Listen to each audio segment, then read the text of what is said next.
1, 2, 3.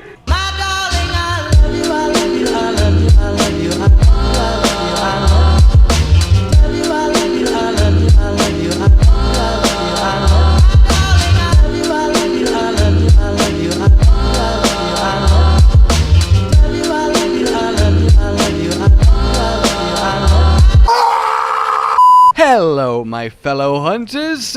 So, Raging Brachydios. Basically, I love him so much.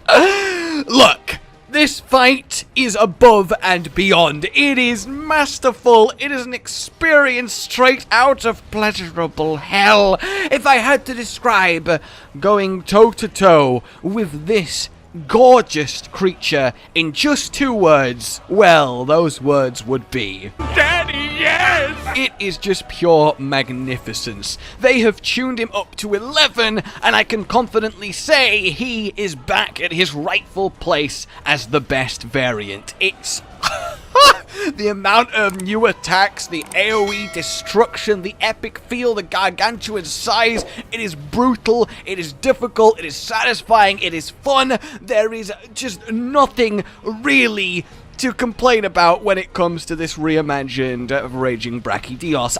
Okay, well, I did prefer it when his slime just kind of blew up when you were next to him, though admittedly hitting him and literally shearing it off him and it drops to the floor and then blows you up is a nice touch too. It's not that much worse, it's just different, so I'm actually biased to the purity of old Raging Brachy.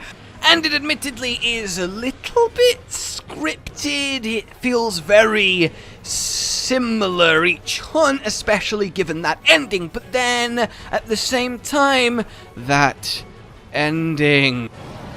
Well, you seem to understand. I'm not locked in here with you. But you're locked in here with me! It's one of the most incredible things I've ever experienced in Monster Hunter, and while I think the 50th time of farming him, it might be a bit, as an initial experience, it's up there as top 5 ever in this entire franchise for me. The fact that we have a monster that does something unprecedented, locks you into the zone, disables traps and firecasters, and forces you into a beautiful ballet to the death. Either you can't or he dies. There is no other outcome, and it is purely just eclectic, and I am just so excited for the future of monsters now that we're seeing that they're willing to try, well, this kind of shenanigans. I can only imagine what they have in store for the likes of Elatrion and beyond. Basically, I never knew it, but I was born for this moment, and now my life is complete. Thank you, Raging Brachydios. And thank you, Raging Brachydios, for your armor. Boom! Because, everyone, it's absolutely fantastic, both visually and in the skills department. So, Brachydium returns, which is amazing to see, and it's got a 2 set and 4 set. Now, they are ones we've seen before. The 2 set is Agitator Secret, but that is very, very good, because now you only need 2 pieces as opposed to base Brachy 3, and his armor is, as we're going to see, ludicrous. So this is some meta-defining, meta-shifting pieces of goodness, and I think we're going to see a lot of 2 pieces raging in a lot of cookie-cutter, kill-things-quick builds, and that's very exciting for me, as you could say a appreciator of all things Raging Brachydios. And then, for anyone who likes artillery, so yes, you Gunlance players, well, 2 of you, you are getting something very, very nice when it comes to this 4 set, not having to use Zora anymore. So, the pieces themselves then, the helmet, 1 weakness exploit, 2 4 slots, and a 1 slot.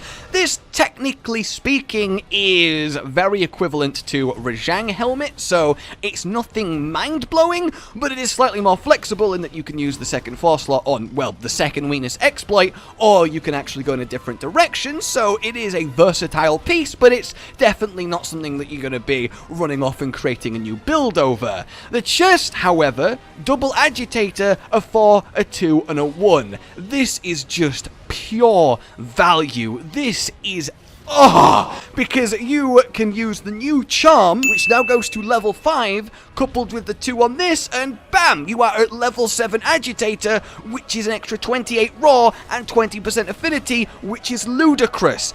So, to say the least, we are going to see things really shift around, more than likely because of this armor. For great swords, it's a little bit difficult to predict because Damascus Chest is just so potent.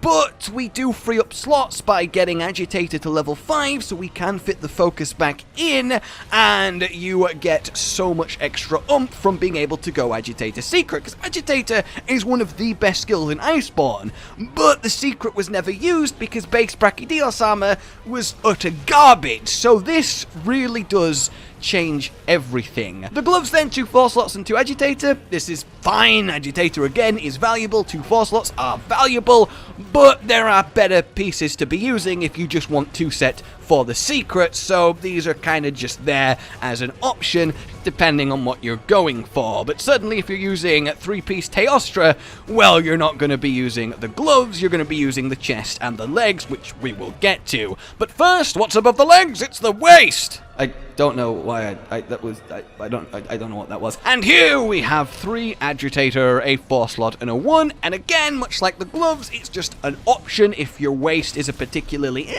bit of armor, you can whack this on, but most people are running around in Teostra waist if you're not using an elemental build, so you're not really going to be wanting to replace it with this because the Teostra waist is just too good.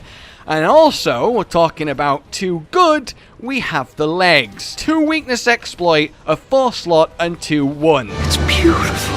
Yangaruga, move on over. What the fuck? Seriously, this is just brilliant. So, you're gonna be using the chest and the legs, covered in slots, agitated level 7 with the charm, the secret activated. These legs are, well, not quite as valuable as Garuga, because obviously he has 2 slots. They are definitely able to complete. Getting that 2 weakness exploit does, well, save you having to use 2 slots anyway, and then you just need to put back in your critical eye, but you need even less affinity because you're rocking 20% from your agitator secret. So this really does let us have a bit of a shuffle around and get ourselves some real oomph going on while using this armor. So all in all, the potential here is sky high, and I can't wait to actually sit down and do the maths, but in theory, at least for us greatsworders, there is a lot of potential to Teostra, helm, gloves, waist, with a bit of Brachydium, chest and legs, and getting that lovely agitator secret, and really taking our big chops to the next level. The only real downside of this armor is the beta, you can only dye the little metal bits, whereas the alpha, you can dye the glowing slime, and it looks so much better, but we're never gonna see it unless it eventually gets layered, and that is just completely and utterly criminal! So, weaponry, it's very, very, very good news. The stat baseline here is just insane. Oh, thank God. 300 raw, which is less than Safi, so we got to make up for it somehow, and well, natural purple sharpness is a great way to start, since we're going to be Masters touching with 100% affinity anyway, so essentially this is just infinite purple sharpness. Then we have ourselves a nice little bit of blast on top, which does get helped by Teostra waist, and you got a 4 slot and a 3 slot to play with, which is lovely, and baseline 0% affinity, so you're not even really struggling in that department with any minus. Oh, and it looks gorgeous. I want to touch it all over. Just let my fingers trail across the glowing slime.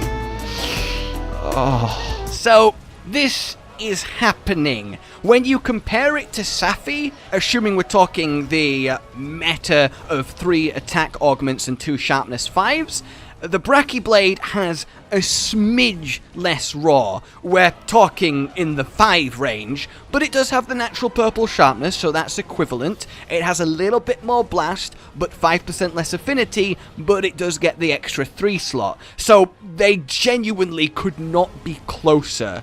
All said and done, Safi might grant you about like 1% less, probably more damage, but that certainly is not enough for me to not pick up the Light Break Blade, because I mean, look at it. It is just glorious. And honestly, depending on that final slot usage, you really could outdo it. Augments would be the same across both, so they're not really worth talking about, but the bottom line here, guys, is, well, the Brachydios weapon redemption arc is complete. They are incredibly visually stunning, and they have enough stats to, well, make any monster weak in the knees. Thank you for listening to my Brachydios TED Talk, and I will see you all soon. Like you enjoyed this, let me know what your plans are, let me know your excitement, and subscribe for more. Goodbye.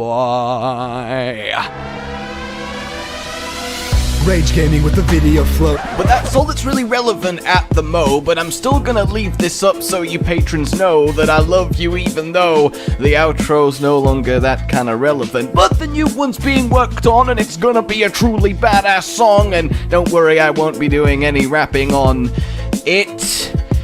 I'm gonna go now. This was shit.